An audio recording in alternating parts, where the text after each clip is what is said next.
যারা আমাদের সমাজে অবহেলিত বা আমরা যাদেরকে আসলে ভাড়াটিয়া শ্রেণী বলি তাদের আইনের আশ্রয় নেওয়ার যে অভ্যাস সেটা কিন্তু আসলে অনেকটাই বেড়ে যাবে। শুধু রাজনৈতিক অঙ্গনে না, জীবনের কোনো জায়গায় আমি কাউকে আইডল মনে করি না।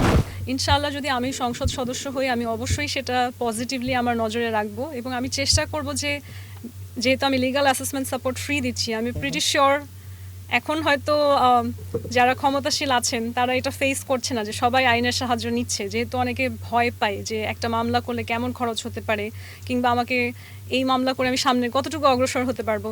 আমরা যখন তাকে সেই লিগ্যাল অ্যাসেসমেন্টটা ফ্রি অফ কস্ট দেব তখন কিন্তু আসলে যারা আমাদের সমাজে অবহেলিত বা আমরা যাদেরকে আসলে ভাড়াটিয়া শ্রেণী বলি তাদের আইনের আশ্রয় নেওয়ার যে অভ্যাস সেটা কিন্তু আসলে অনেকটাই বেড়ে যাবে। যেহেতু পলিটিক্স এর জড়িত আছে, আপনি রাজনৈতিকভাবে আইডল কাকে মানেন? দেশে হতে পারে, দেশের বাইরে হতে পারে।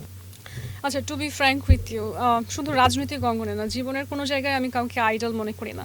কারণ মানুষ সবার মধ্যেই আসলে ভুল ঠিক সবই থাকে।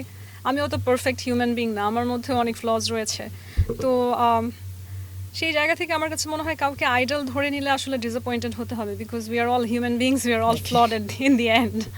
তবে কিছু রাজনৈতিক পার্সনের নাম আমি বলতে পারি যারা সাম্প্রতিক সময়ে আসলে একটা ভালো ইমপ্রেশন তৈরি করেছে এবং আমি প্রায় আসলে ফলো করি তারা কী ধরনের রাজনৈতিক মতবাদ নিয়ে সামনে আগাচ্ছেন।